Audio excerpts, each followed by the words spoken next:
Queridos, peço que vocês abram suas Bíblias em Lucas, Evangelho do Senhor Jesus Cristo, segundo Lucas, capítulo 18, Lucas 18, do versículo 18 até o versículo 30.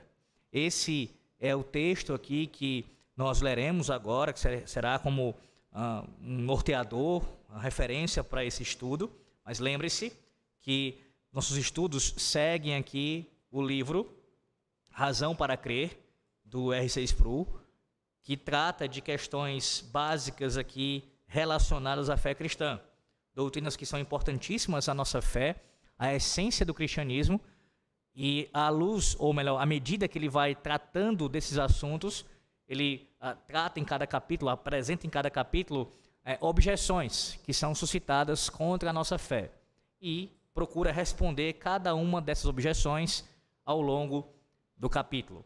Hoje, o capítulo 6, ele diz assim, o seu título: Eu não preciso de religião. Eu não preciso de religião. E um dos textos que ele trabalha nesse capítulo, em certo momento, é Lucas 18, do versículo 18 ao versículo 30, que eu lerei agora, nesse momento. Diz assim a palavra do Senhor nosso Deus. Certo homem de posição perguntou-lhe: Bom mestre, que farei para herdar a vida eterna? Respondeu-lhe Jesus: Por que me chamas bom? Ninguém é bom, senão um que é Deus. Sabes os mandamentos? Não adulterarás, não matarás, não furtarás, não dirás falso testemunho, honra teu pai e a tua mãe. Replicou-lhe ele: Tudo isso tenho observado desde a minha juventude. Ouvindo Jesus, disse-lhe: Uma coisa ainda te falta. Vende tudo o que tens, dá-o aos pobres, e terás um tesouro nos céus. Depois, vem e segue-me. Mas, ouvindo ele estas palavras, ficou muito triste, porque era riquíssimo. E Jesus, vendo-o assim triste, disse: Quão dificilmente entrarão no reino de Deus os que têm riquezas. Porque é mais fácil passar um camelo pelo fundo de uma agulha do que entrar um rico no reino de Deus. E os que ouviram disseram: Sendo assim, quem pode ser salvo? Mas ele respondeu: Os impossíveis dos homens são possíveis para Deus. E disse Pedro: Eis que nós deixamos nossa casa e te seguimos. Respondeu-lhes Jesus: Em verdade vos digo, que ninguém há que tenha deixado casa, ou mulher, ou irmãos, ou pais, ou filhos, por causa do reino de Deus, que não receba no presente muitas vezes mais, e no mundo por vir, a vida eterna. Amém.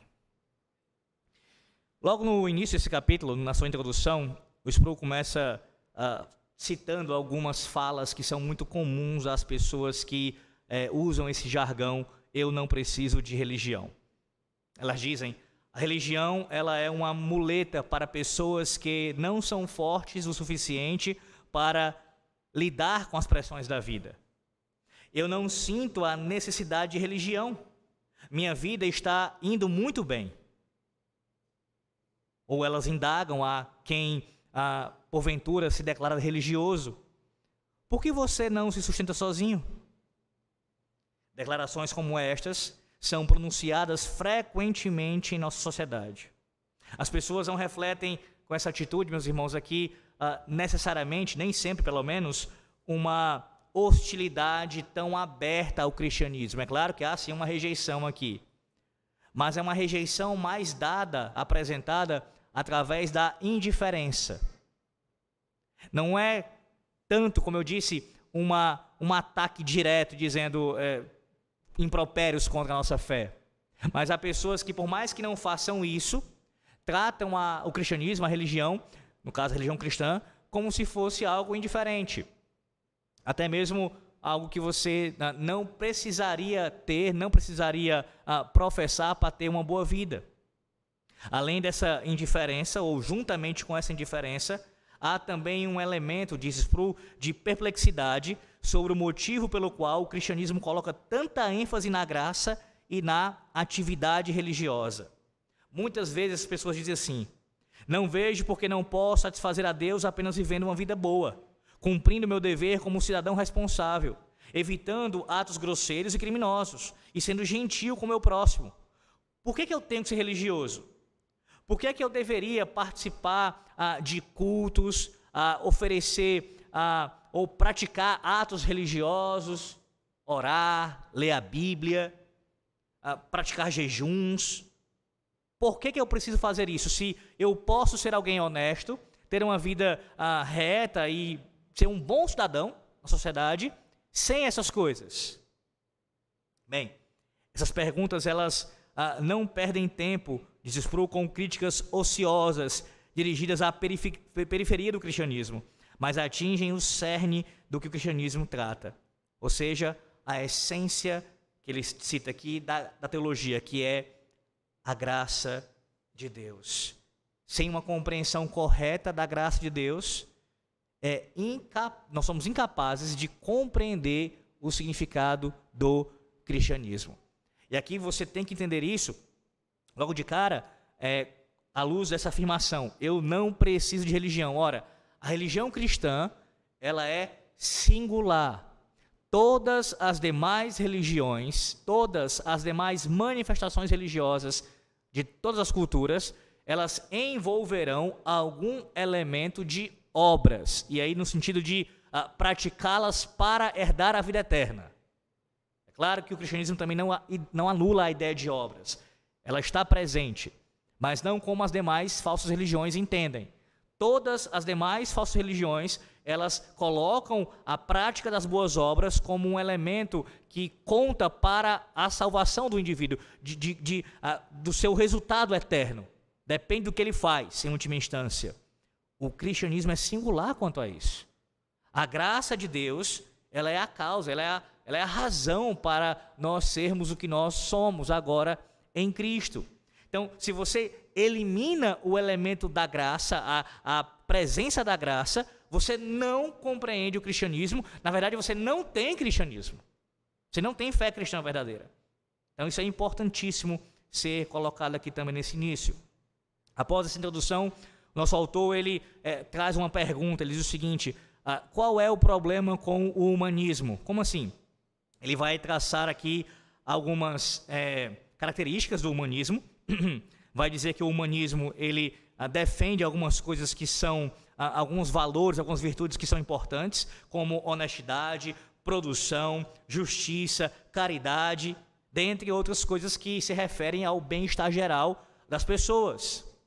O humanista, segundo Sproul, muitas vezes se envolverá em atos heróicos de autossacrifício para promover a causa da dignidade e liberdade humanas. E aí há pessoas que, por observarem esse tipo de coisa no humanismo, confundem o humanismo com cristianismo, como se fossem a mesma coisa, Só que o ponto básico da diferença, meus irmãos, é que as avaliações que cada um faz, no caso, o que o cristianismo faz e que o humanismo faz do ser humano, são distintas, são bem distintas.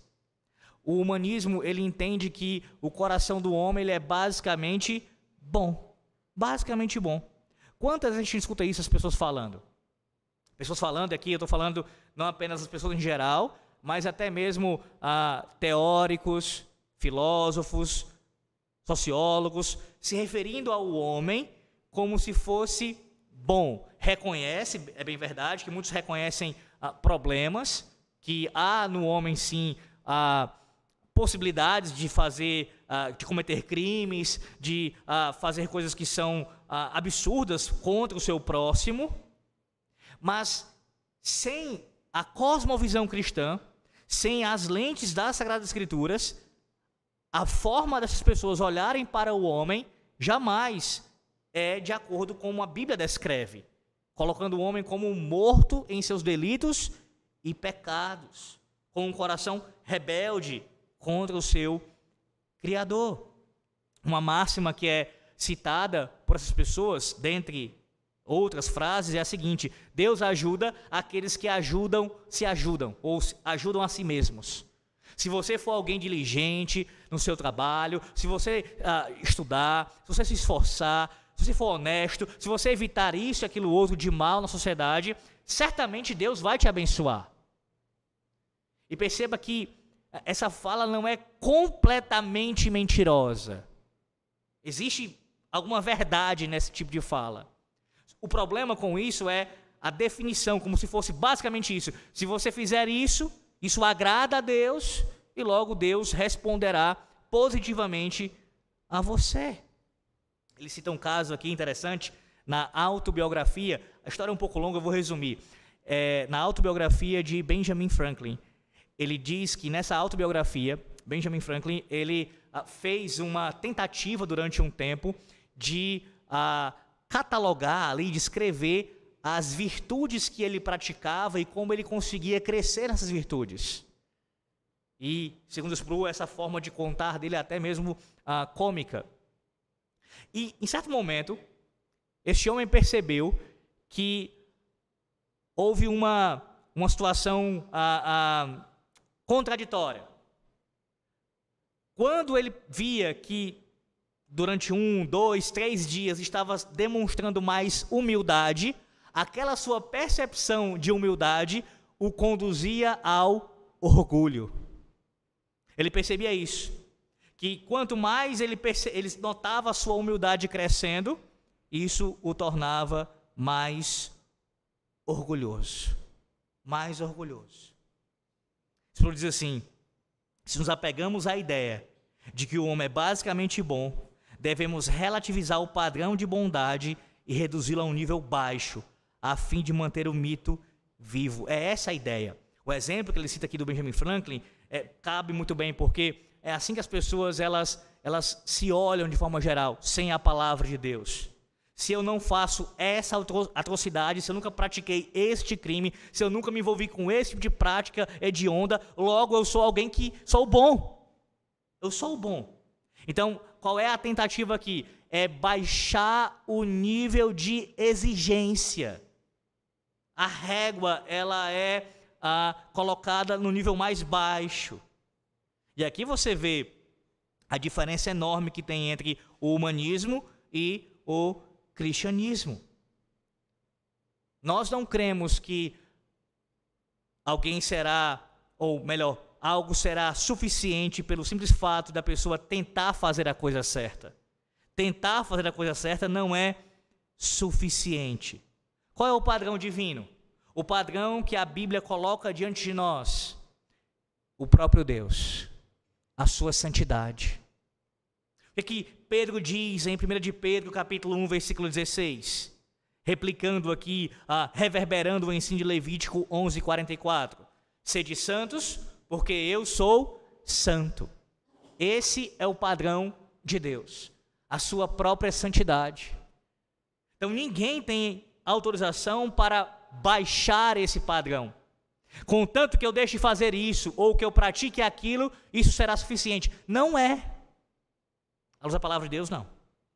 À luz da palavra de Deus, o padrão é o próprio Deus, a sua perfeita santidade. E esse texto que foi lido no início, de Lucas 18, versículo 18 ao 30, ele mostra muito bem essa realidade. Veja aí mais uma vez o texto, eu vou aqui ponderando alguns comentários, usando inclusive o próprio Sproul, ele faz esses comentários do texto. Veja aí, Lucas 18, do 18 ao 30.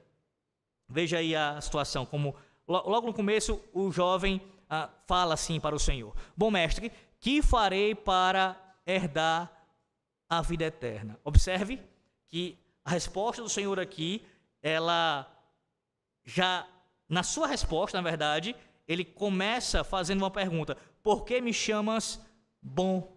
Por que me chamas bom? Não entenda isso, eu acho que eu já expliquei isso na igreja, mas de qualquer forma eu vou repetir pelo assunto aqui. Cristo não está negando aqui que ele seja bom. Ele não está dizendo para o jovem que há um erro em ele o considerar como bom. A questão não é essa aqui. É claro que Jesus é bom.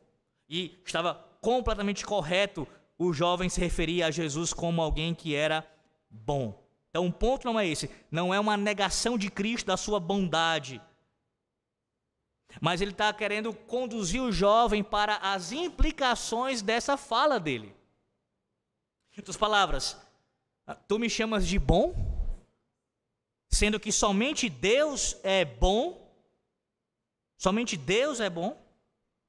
Ou seja, o desafio aqui de Cristo é fazer com que o jovem ele percebesse as suas próprias pressuposições sobre bondade. Veja o que ele diz ao moço, no versículo 19, versículo 20, perdão, ele começa a citar os mandamentos aqui. Ele cita o 7º mandamento, não adorarás. Ele cita o 6º mandamento, não matarás. O 8º mandamento, não furtarás. O 9º mandamento, não dirás falso testemunho. E o 5º mandamento, honra a teu pai e a tua mãe. E veja a resposta imediata do jovem. Ele afirma para Cristo que todos aqueles mandamentos, ele tinha observado desde a sua juventude, desde a sua mocidade. O que é essa resposta do jovem aqui?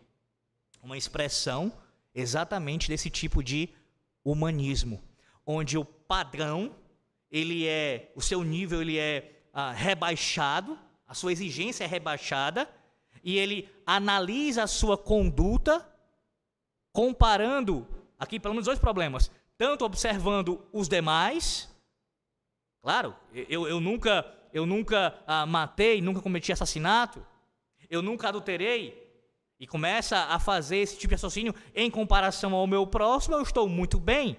Mas o que é isso? Ele interpreta os mandamentos aqui como se referissem apenas àquilo que é externo. Aquilo que é externo. Lembre-se que no Sermão do Monte, o Senhor, quando interpreta a lei, a sua própria lei, ele sendo tanto o legislador como o intérprete fiel da lei, ele ensina àqueles que escutam as suas palavras que a lei do Senhor não se aplica somente àquilo que é externo. Não. Mas ela trata do próprio coração. O próprio coração. Ora, aquele jovem que deu essa resposta aqui, ele poderia nunca ter adulterado, literalmente, fisicamente, com uma mulher, mas certamente ele havia cometido esse pecado no seu coração. Da mesma forma com relação ao 6º mandamento, ao 8º, ao 9º e ao 5º, e a todos os demais mandamentos. Não tenha dúvida quanto a isso. E aí eu estou afirmando isso aqui de forma tão categórica, para que não fique nenhuma dúvida na sua cabeça, por conta da resposta de Cristo, ou do seu comentário que ele faz no versículo 21. Veja, no versículo 21 ele diz, no versículo 22, ouvindo Jesus, disse-lhe, uma coisa ainda te falta. Aí as pessoas interpretam, alguns, de forma equivocada, vão olhar, Jesus está aprovando a fala do moço. Não está fazendo isso. Ele não está com esse comentário em cima da resposta do jovem, dizendo que de fato tu obedeces. Eu concordo contigo, tens andado perfeitamente. Não é essa a ideia aqui. Cristo não rebate a resposta dele diretamente, negando, é mentira sua. Não. Ele mostra a condição do jovem, apontando aqui um outro mandamento, mostrando para ele qual é o mandamento. Implícito aqui, ele diz, vende tudo que tens, dá aos pobres e terás um tesouro nos céus, depois vem e segue-me. Você pode perguntar, pastor, ele mudou o assunto para a questão de finanças e dinheiro? Como é que não foi uma mudança brusca? O que Cristo está fazendo aqui é mostrar para aquele rapaz que nem o 1º mandamento ele obedecia. Não terás outros deuses diante de mim. Versículo 23. Mas ouvindo ele estas palavras, ficou muito triste, porque era riquíssimo. Tu és perfeito e obedecer aos mandamentos mesmo? Prova a tua obediência perfeita ao 1º mandamento. Abandona tudo e me segue. O jovem, com a sua atitude, pelo menos naquele momento, demonstrou que não passou no teste do 1º mandamento. Do 1º mandamento. Percebe como Cristo trata aqui o pecado de maneira firme e ao mesmo tempo pastoral? De maneira a ser claro, sim, com o assunto, a tratar o problema, mas também com muita sabedoria, com muito cuidado. mas expondo aqui o coração do rapaz. E aí, em seguida, você tem um ensino aqui relacionado ao amor ao dinheiro. O problema, só bem brevemente comentando, não era o rapaz ter muitas posses. Claro que não.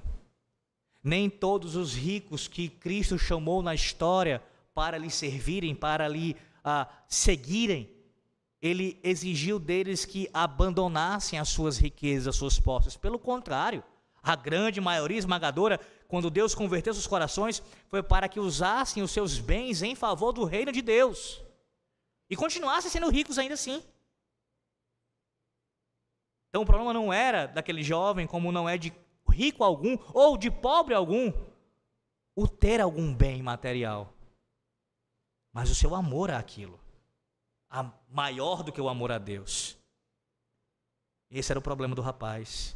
E esse é o problema de todos aqueles que raciocinam igualmente a esse rapaz aqui, a um humanista. Olham para suas vidas e aí comparam com pelo menos alguns mandamentos de Deus e veem, isso aqui eu passei, isso aqui eu nunca fiz, né? Então isso aqui eu passei, isso aqui eu consigo fazer direitinho, não tão perfeito, mas eu faço. E aí começa a achar que a forma de medir a sua vida é essa, meramente por atos externos e se comparando com o próximo. Não, o seu padrão, o meu padrão, o padrão de todos os homens, de toda a humanidade, é Deus, é a sua santidade. Temos que olhar para o nosso Senhor e assim ver a nossa situação. E a nossa resposta será certamente como a de Isaías, no capítulo 6 de Isaías. Reconheceremos o nosso pecado, a nossa vileza, em contraste com a santidade do Altíssimo. É assim. Sproul, ele levanta uma outra pergunta, que, lembrando, está ligado a esse tema, essa temática da questão da obediência aos mandamentos e assim por diante. Ele diz assim: nós não temos que fazer por merecer para entrar no céu? Nós não temos que fazer por merecer para entrar no céu? Ele diz assim: se perguntarmos por que é necessário que a graça seja central na vida cristã, a resposta é muito simples. O homem é moralmente incapaz de merecer sua admissão para o reino de Deus. O homem não é bom o suficiente para ser digno de um relacionamento eterno com Deus. O Novo Testamento deixa claríssimo que os esforços mais nobres de reformulação pessoal ou de virtude humana estão aquém do que a santidade de Deus requer. Abra sua Bíblia em Romanos, capítulo 3. Romanos 3, eu peço que quem encontrar leia. Romanos 3, versículo 20, por favor.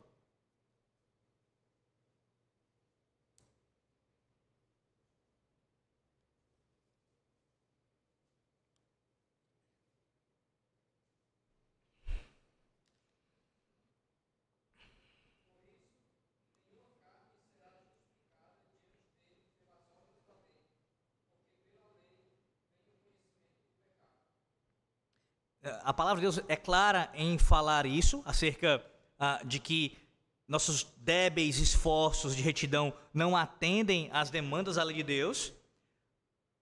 Por quê? Porque nós somos incapazes de fazer o que Deus requer. E de fato, irmãos, esse é um discurso duro, especialmente para aqueles que, quando se deparam com isso pela primeira vez. Como é? Quer dizer então que nada do que eu faça agradará a Deus? Quer dizer, mais do que isso, eu não tenho como, eu sou incapaz de fazer alguma coisa para o Senhor, para Deus? Vá para Romanos 8, 7 e 8. Romanos 8, versículos 7 e 8. E veja como a palavra de Deus confirma isso claramente. Romanos 8, versículos 7 e 8.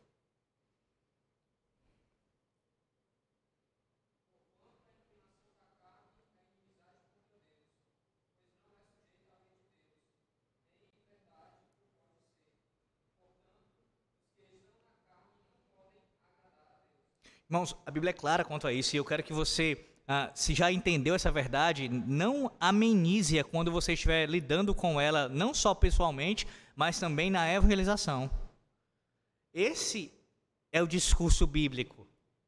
Ninguém que esteja na carne Ninguém que não tenha experimentado a transformação do Espírito pode agradar a Deus. Por mais esforços que essa pessoa tenha, por mais atos de generosidade que ela demonstre, por mais qualidades ou até virtudes que ela possa, de alguma forma, exibir em sua vida, ela não pode agradar a Deus. Não pode. Isso é impossível. Sproul diz ainda, pergunta em cima disso, ele diz assim, mas se não podemos, longe da graça, fazer o que Deus exige, como Deus pode nos considerar responsáveis? Aí entra o grande debate da coisa. Como é que eu posso ser responsável pelos meus pecados, pela minha condição, se eu não posso agradar a Deus? Se eu sou incapaz de agradar a Deus. Aqui ele trata desse assunto citando especialmente Jonathan Edwards, um teólogo importantíssimo do século XVIII, que fez uma distinção que é interessantíssima acerca desse assunto, que é a distinção entre a habilidade natural do homem e a habilidade moral do homem. Entenda isso. Existe a habilidade natural do homem e existe a sua habilidade moral. A habilidade natural significa o poder ou o equipamento necessário para executar uma tarefa. Para executar obras morais, um ser deve possuir poderes morais. Ele deve ter uma vontade e uma mente, por exemplo. Uma criatura sem vontade não pode tomar decisões morais. Uma criatura sem mente não pode responder com compreensão a preocupações morais. Assim, para que o homem seja capaz de ser uma criatura moral, há certo equipamento básico necessário. Exemplo, se Deus nos ordenasse que nós voássemos, uma vez que nós não temos a capacidade para isso, nós não temos aqui as bases naturais para isso, como um pássaro tem, isso seria injusto da parte de Deus. Sabemos que o homem só pode voar por meios artificiais e mecânicos. Pássaros têm habilidades naturais para voar, o homem não. Logo, eu repito isso, seria injusto Deus exigir isso do homem. Mas o homem tem sim a capacidade natural de ser moralmente perfeito. Deus o fez com essa capacidade. Deus nos fez com a capacidade de lhe obedecer. Temos uma mente, temos vontade, temos capacidade natural. Perceba, naturalmente nós temos a capacidade dada por Deus para obedecê-lo. Qual é o problema? É que por causa do pecado, nós nos tornamos incapazes de obedecê-lo. E aí você tem que entender a distinção aqui. Naturalmente, você recebeu capacidade para obedecer a Deus. Mas por causa da queda do homem, você agora é inclinado à desobediência a Deus. Mas não é porque você foi criado já com essa inclinação para a desobediência. Pelo contrário, nós somos criados com a inclinação para obedecer a Deus. Houve uma corrupção nisso. Mais uma vez, Edwards ele sustenta que quando o Novo Testamento diz que o homem não pode cumprir a lei divina, não é porque ele não tem uma vontade ou uma mente e não pode entender o que Deus requer, mas sim porque o homem não tem uma disposição adequada para Deus. Então você tem a mente, você tem vontade, você lê a Bíblia e quando a Bíblia diz não matarás, não farás isso ou aquilo outro, você entende isso e sabe o que tem que ser feito. Então naturalmente você tem essa capacidade. Mas por causa da sua inclinação e disposição agora ao pecado e não para Deus, você não faz. O que aconteceu foi que o pecado trouxe uma inimizade entre o Criador e a criatura. Estamos agora, no caso, a humanidade caída está sob o poder, sob o domínio do pecado. E aqui deixe-me comentar um pouco mais sobre isso. Tem uma parte do livro, desse capítulo, que ele vai falar sobre o livre-arbítrio. E eu vou fazer uma síntese dessa fala dele. Nós, reformados, nós não negamos completamente, ou melhor, nós não negamos que o livre-arbítrio é algo que Deus deu ao homem e que ele, ou melhor, que ele é uma teologia diferente da sua teologia. Isso é coisa de arminiano, livre-arbítrio. Não, nós não afirmamos isso. Nós cremos que o livre-arbítrio foi dado por Deus ao homem. O problema, irmãos, é a definição, assim como outras questões teológicas, o problema é a definição do que é livre-arbítrio. Deixa eu lembrar a você que o capítulo 9 da Confissão de Fé de Westminster é inteiramente sobre o livre-arbítrio. Se não leu ainda, eu recomendo que você leia. O capítulo 9 da Confissão de Fé de Westminster trata do livre-arbítrio. Então, nós confessamos documentalmente a doutrina do livre-arbítrio. Agora a questão é a definição, como eu disse. Livre-arbítrio, para nós reformados, e isso biblicamente, nunca foi simplesmente você fazer o que você bem entende, alheio ao decreto divino. Popularmente, tá? Não estou falando que essa é uma definição teológica formal de um arminiano mais alinhado com os seus pensamentos chamados assim de arminianismo clássico. Estou falando da visão popular de livre-arbítrio. O conceito comum de livre-arbítrio, qual é? As pessoas entendem assim: eu tenho livre-arbítrio. Significa, nem Deus se mete nas minhas decisões. Eu faço o que eu bem entender. Deus não interfere na minha vontade. E essa definição de livre-arbítrio, que é bem popular, mas que de alguma forma também é afirmada por todos os que não são reformados, de alguma forma eles vão acabar incorrendo nisso, de uma forma ou de outra, ela é negada pela Bíblia em várias partes. Veja, se essa fosse a definição correta de livre-arbítrio, então nós teríamos um sério problema com várias passagens bíblicas que mostram Deus interferindo diretamente na vontade de pessoas. E eu não estou falando agora do decreto eterno, não. Estou falando de Deus, na sua providência, interferindo na história diretamente na vontade de pessoas. Inclinando corações, conduzindo pessoas a certas circunstâncias. A Bíblia registra isso várias vezes. A pergunta é: onde estaria esse livre-arbítrio dessas pessoas? Se isso fosse o livre-arbítrio, Deus estaria quebrando isso? Claro que essa é uma definição imprecisa, é uma definição errada, e eu vou além, é uma definição herética. Herética, pois nega a soberania de Deus. Livre-arbítrio, como nossos pais definiram, livre-arbítrio tem a ver com a liberdade que Deus deu ao homem quando o criou. O criou de forma perfeita e o dotou de vontade e de uma liberdade tal, diz a nossa confissão de fé, de uma liberdade tal que ele pudesse escolher algo contrário à sua própria natureza. Não foi exatamente o que aconteceu com Adão?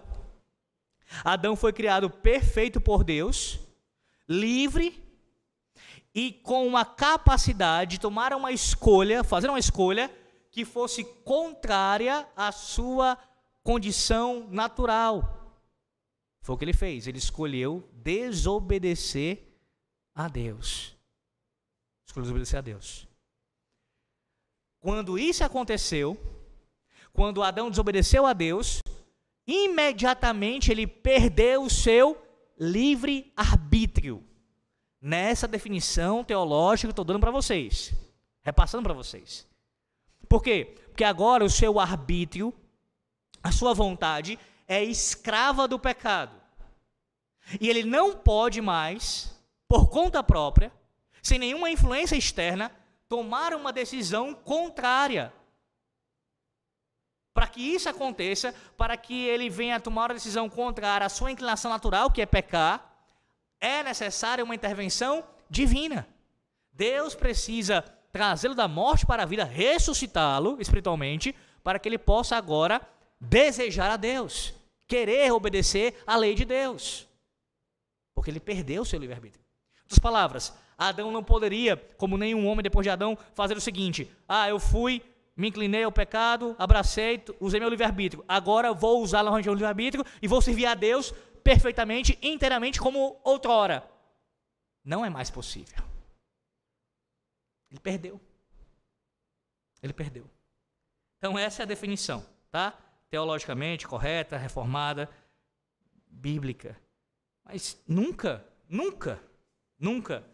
livre-arbítrio, à luz da palavra de Deus, foi fazer o que bem entende, até mesmo deixando o Senhor Deus como totalmente passivo na história, só observando o que o homem fará, sem nenhuma interferência. Isso é heresia, irmãos. Isso é heresia. Além disso, também quero frisar aqui que sim, há um sentido em que o homem faz o que ele sempre deseja, ou ele sempre faz o que ele deseja. Sproul trata disso nesse capítulo, e é importante também eu comentar aqui. Por que é que nós somos responsabilizados diante de Deus? Uma das respostas para isso. Porque nós sempre buscamos aquilo que nós desejamos. Colocando de outra forma, você sempre fará aquilo que você quer fazer. Em termos gerais aqui. Em termos gerais. Ele até cita uma ilustração, né? Digamos que um ladrão chegasse para mim, ele diz, e ele dissesse, passe todo o seu dinheiro, ou então eu tiro sua vida. Aí ele responde assim, veja, nessa circunstância, eu estaria passando por uma coerção. E as minhas escolhas seriam reduzidas a 2. Numa circunstância normal, eu não iria querer dar meu dinheiro todo para um ladrão. Mas como ela foi reduzida a pelo menos 2, eu irei ter que escolher entre essas 2. Eu fui coagido a fazer isso.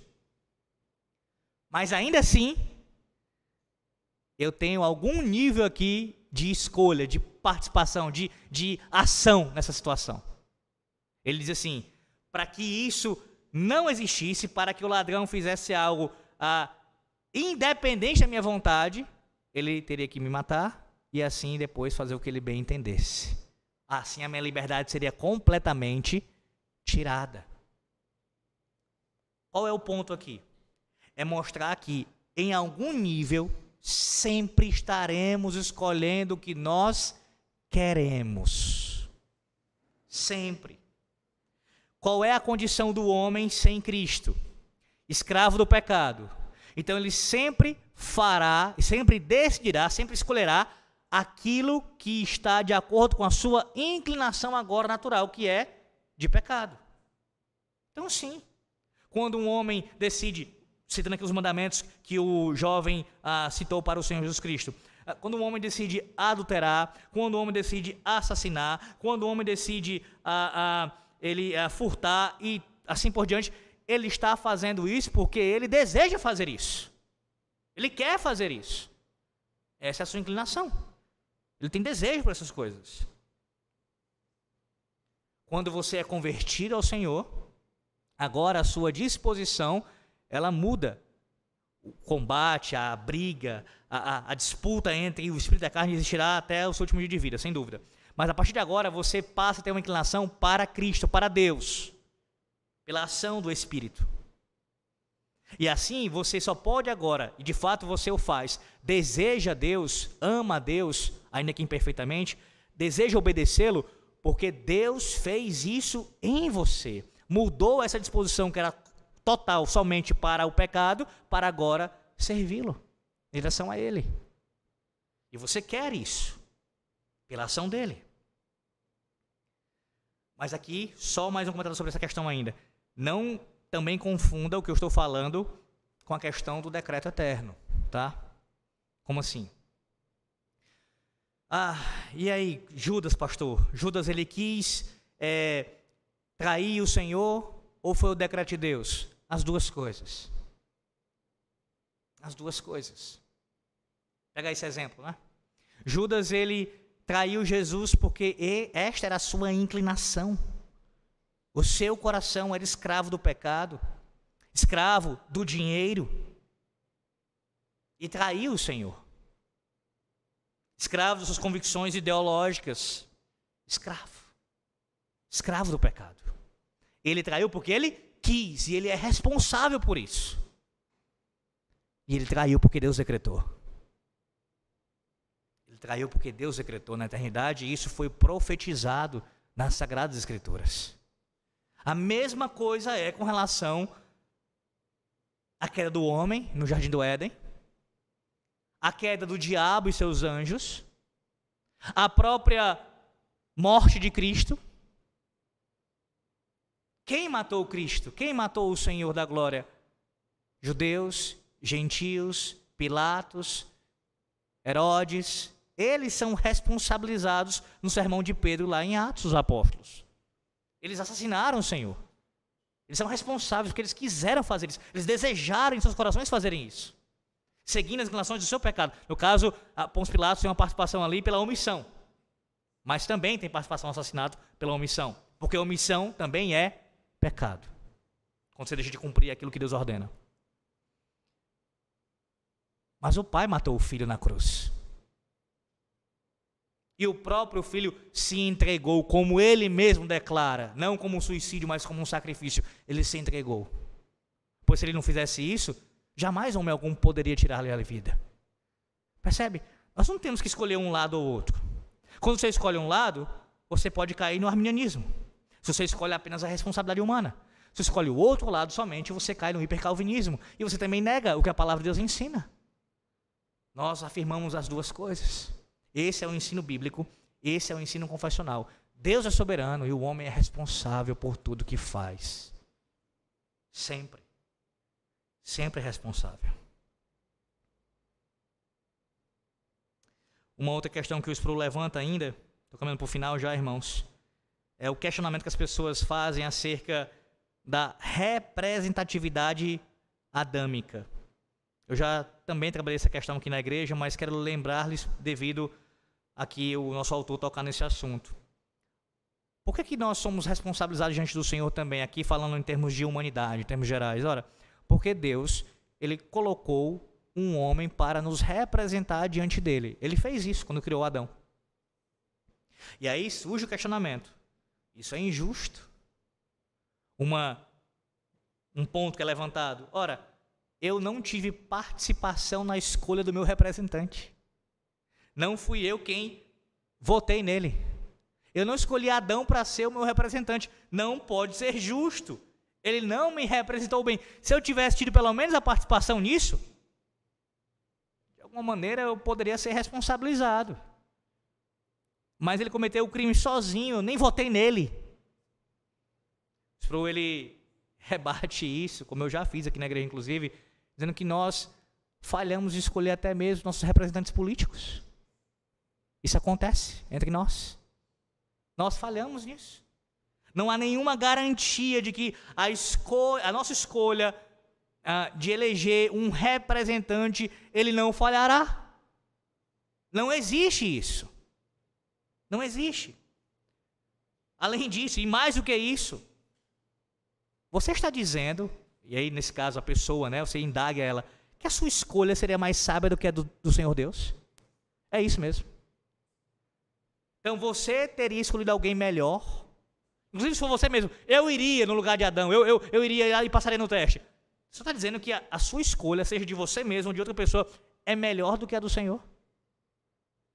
Você vê a arrogância que há nessa fala, por trás dessa fala, questionando assim o desejo do Senhor, a sua vontade, chamando-o de injusto, quando na verdade Ele sempre demonstrou sua graça e sua benevolência para conosco. Ora, foi Deus também que escolheu Cristo. No caso, no Conselho da Trindade, isso foi acordado, isso foi decidido, e o Filho representaria o seu povo. Tudo que Deus faz, meus irmãos, é perfeito. Inclusive a escolha de Adão, a sua criação e a sua escolha como nosso representante. Quem não foi perfeito foi Adão, que ouviu, no caso, deixou que sua mulher ouvisse, e assim se deixou levar pelos enganos do diabo. Ele sim foi imperfeito. O primeiro Adão. Não Deus, com sua escolha. Jamais. Jamais. Caminhando para o fim agora, a última pergunta que ele levanta. Por que preciso de graça? Ou por que preciso da graça? Por que a graça é necessária? Para a libertação e reconciliação com Deus. Sem a graça, só me resta a minha queda. e preciso encarar o julgamento divino com base em minha própria performance. A ideia de um juízo final não é popular na nossa cultura. A pregação do inferno, fogo e condenação não está mais na moda.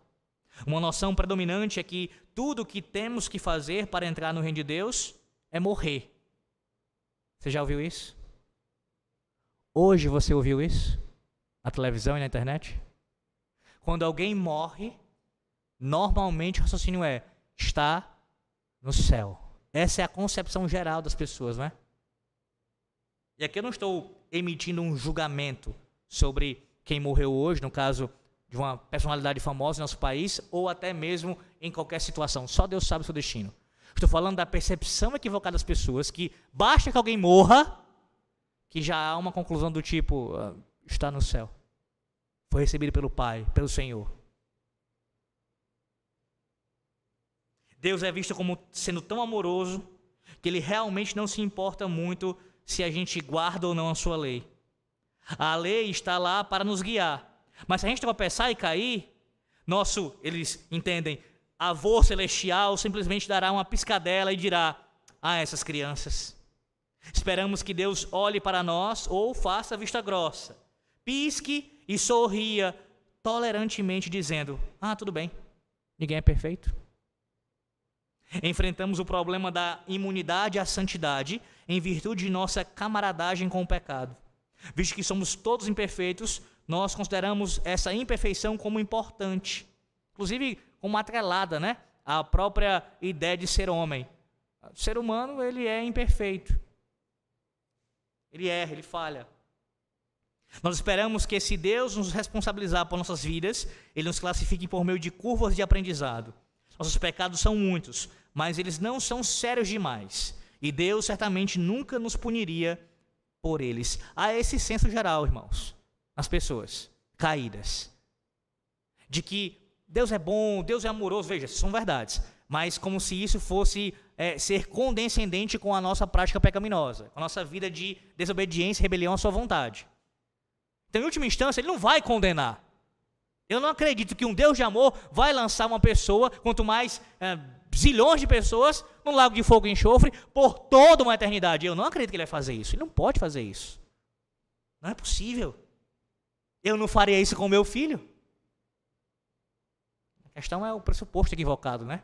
Quem diz que são filhos? Essas suposições são tanto perigosas quanto imprudentes, diz Sproul. Uma razão pela qual deixamos de enxergar a urgência da necessidade da graça é porque operamos com um sistema de valores totalmente diferente do sistema divino. Suponhamos que fôssemos chamados a estabelecer 10 leis máximas pelas quais uma nação deveria ser governada. Escute bem isso, ele diz assim: se a gente fosse participar na elaboração de leis para um país, para uma nação, ele pergunta: quantos de nós incluiríamos na lista uma ordem absoluta para honrar os pais? Quantos incluiriam uma lei contra cobiçar a propriedade de outra pessoa? Cobiçar. Quantos incluiriam uma proibição pesada contra o uso do nome de Deus em vão? Quantos fariam isso?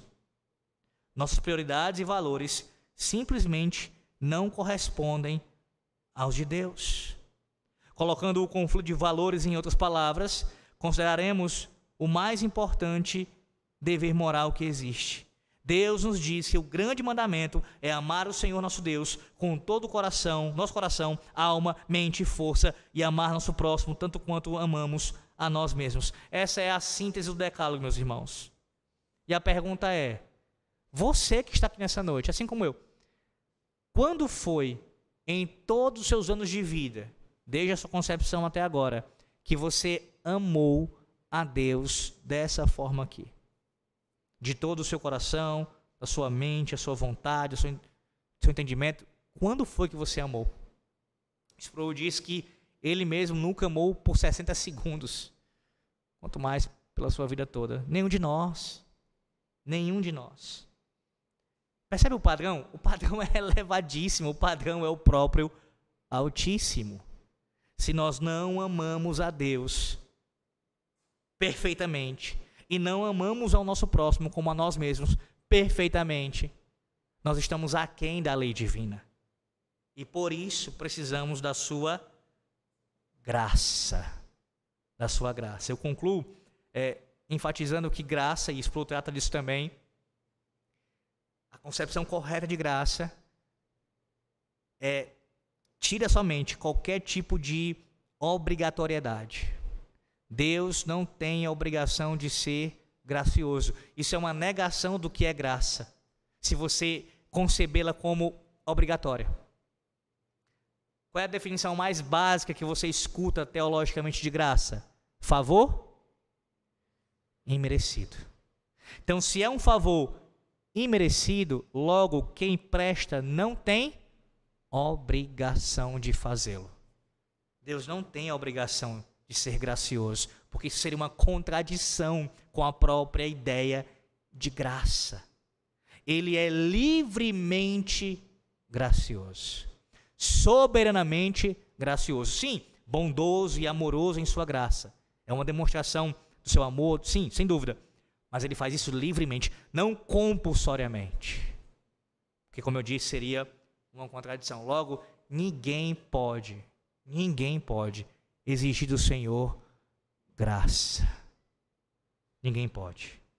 Mas sim, descansar em sua graça, uma vez que a experimenta, e confiar no sangue redentor do seu Filho, daquele que nós lemos aqui em Lucas 18, que de fato cumpriu os mandamentos. Não é uma questão irônica aqui em Lucas 18, irmãos, Lucas 18 ao 30.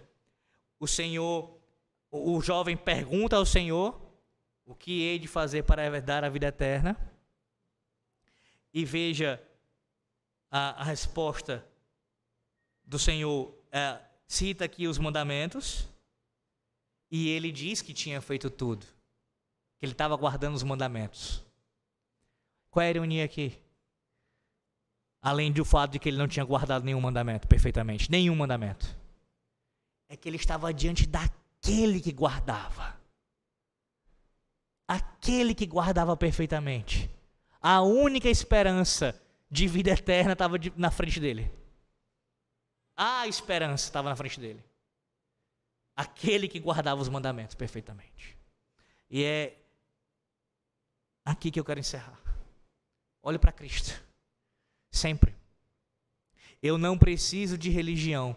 Se essa fala aqui que você escuta de uma pessoa de fora da igreja vier até você, essa pessoa falar com você isso, você precisa, dentro das coisas, definir a religião verdadeira.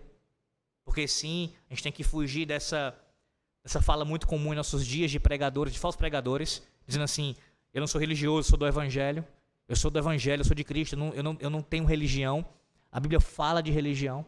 Tiago, por exemplo, define corretamente a verdadeira religião. E sim, Cristo, servir a Deus por meio de Cristo, envolve sim estar ali envolto com uma religião, a única verdadeira, que é vista na pessoa de Cristo e na sua obra. Pela graça de Deus. Deus os abençoe, meus irmãos. Amém.